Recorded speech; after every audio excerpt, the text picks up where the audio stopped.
Hello and welcome back to the P2P Pro Football Draft.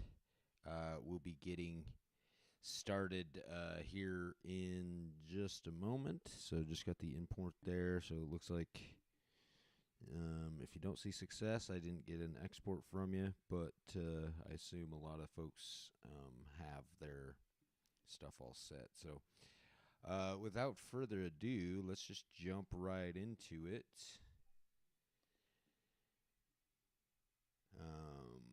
Let's see here. So,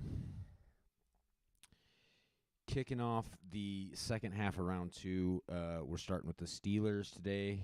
We left off yesterday with the Bears selecting Bobby Wade out of Tulsa.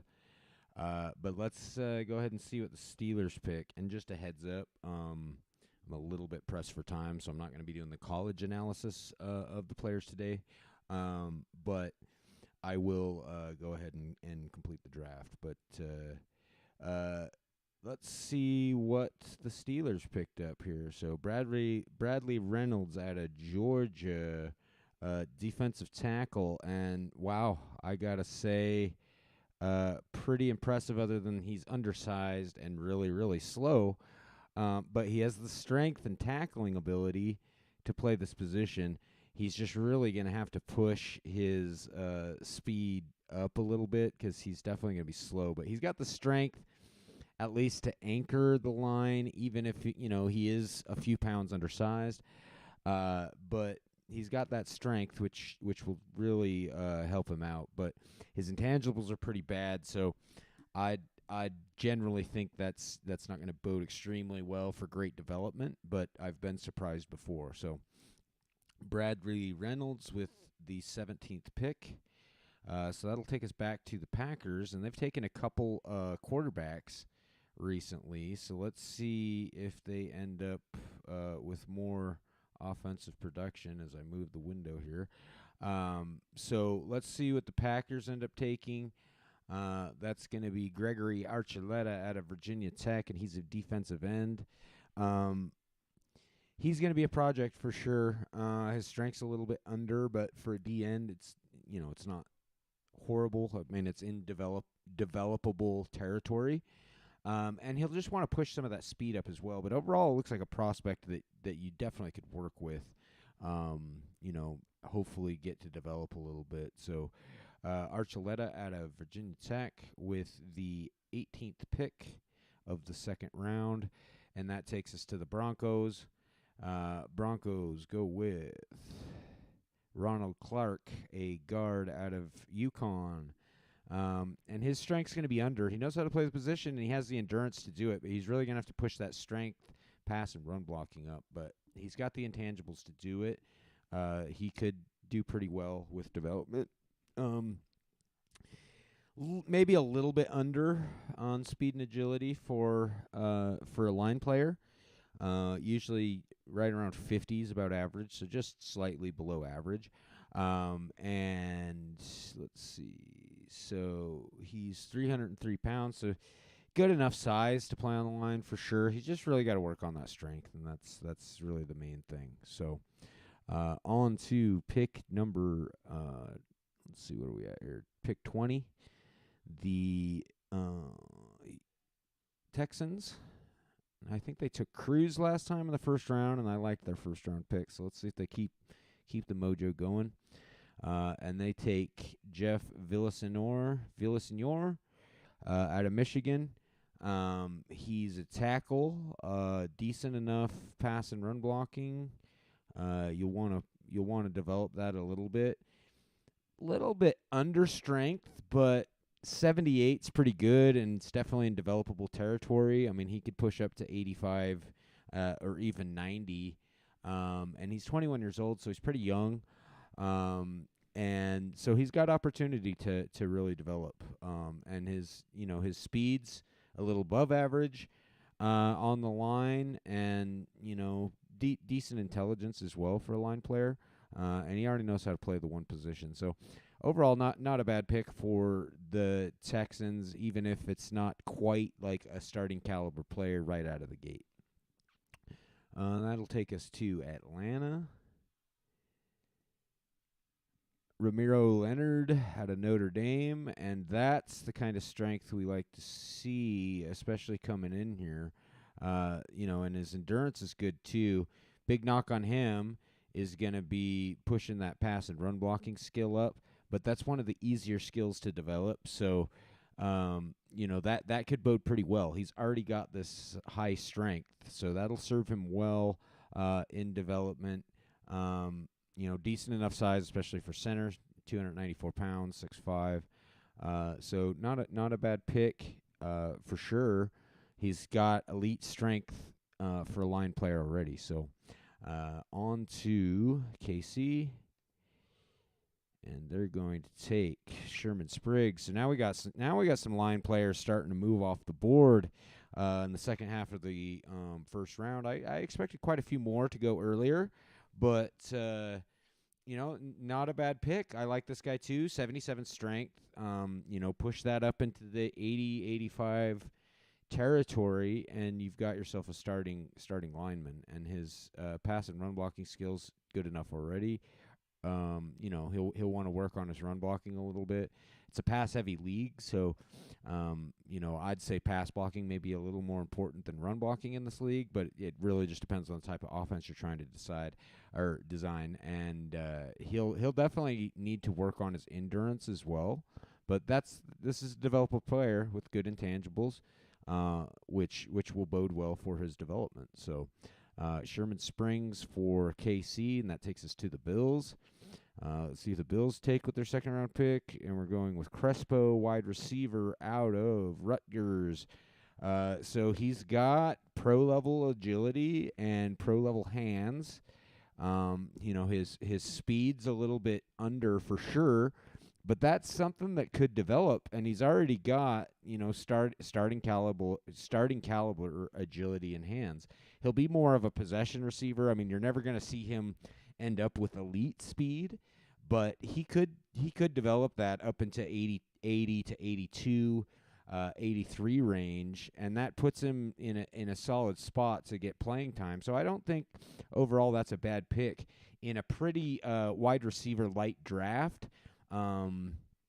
That's a decent wide receiver that I think will get some playing time and likely could get a little bit early on, especially if maybe he gets a little boom on some of that speed in training camp. So I'd be pushing heavy to get him some training there. He's already got the endurance. Intangibles are good enough.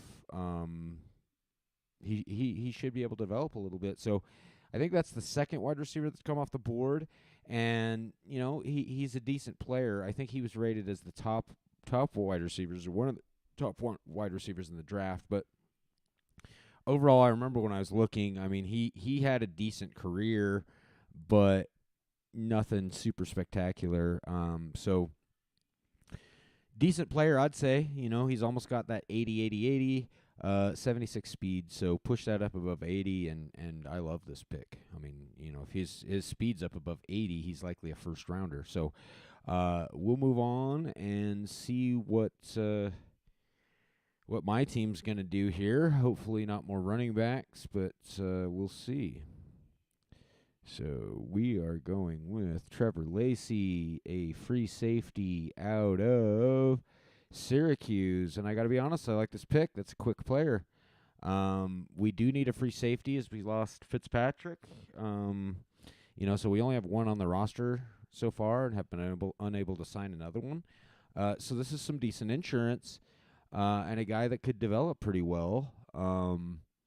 He's already got that speed, could just push up that agility a little bit, but not a bad player, I'd say.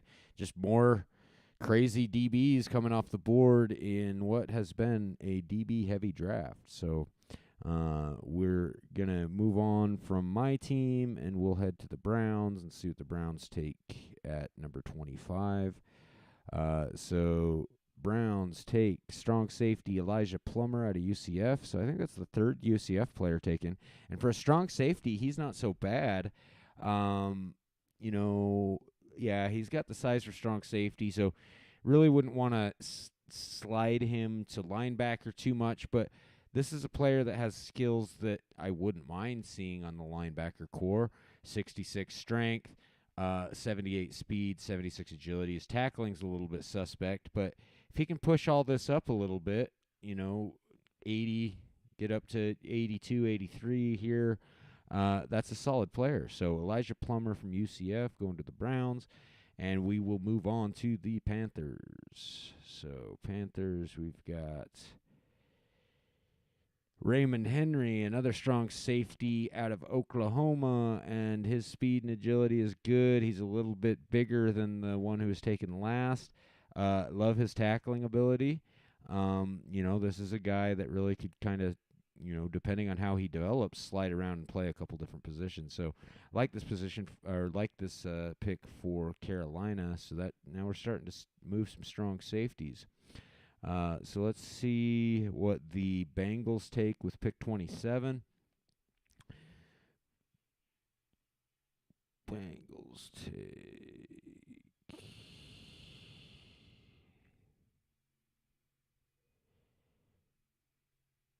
Latham. Oh, I think I screwed something up. I just barely noticed that there was a trade that I didn't put through. Oh, wow. So I'll work it out. I'll work it out with you guys. I definitely did not even notice that trade in the trade thread. It's been a crazy day. So I'll work something out with you guys, both the Giants and the Browns, because I might have messed something up here. So I just barely saw it in the Discord. So anyway, we will see here. Giants. It's James Lemon, cornerback. That's a good pick. That's a good DB. Good speed, good agility. We'll see how that works out for them, but that's a good pick.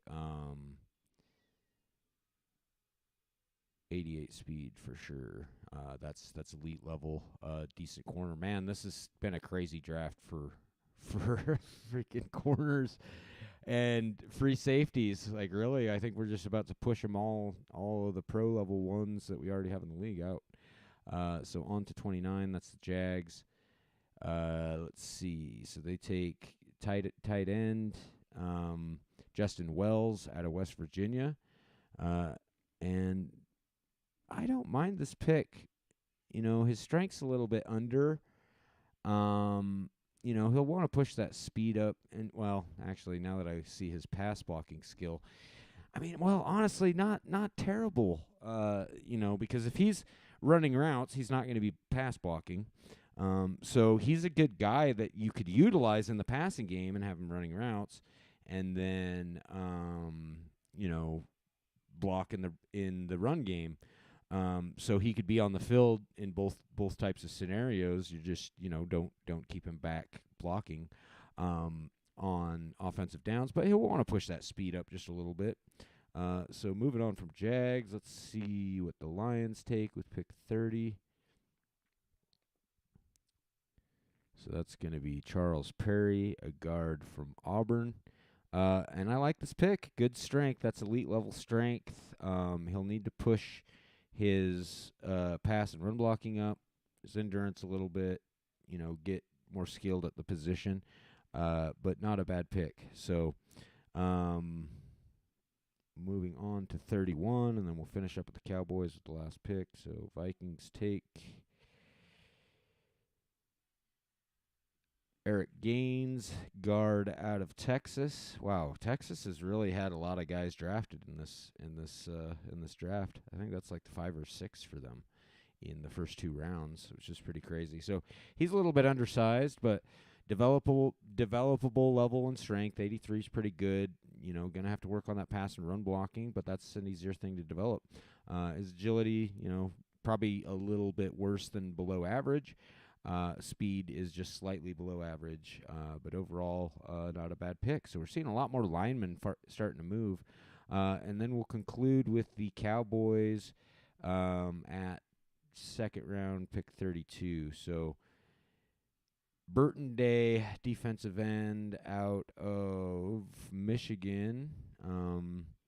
under on strength, knows how to play the position, good speed for a D end, and I like that size too at 264 pounds. So being able to move like that at 264 pounds, that's going to bode well for Day.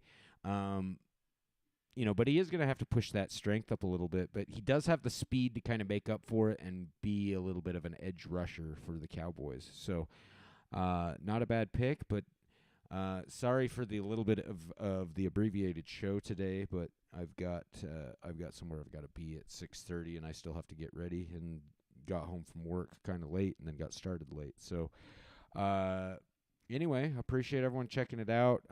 Tobin and Parm, I'll reach out to you guys to figure out this trade thing, because I definitely didn't even cross my brain. So anyway, look forward to seeing you again tomorrow evening. To talk about round 3. So have a great rest of your Friday, and we'll be back here again tomorrow to finish up the last of the streamed broadcasts for the draft anyway. So, check you all later. Thanks a lot.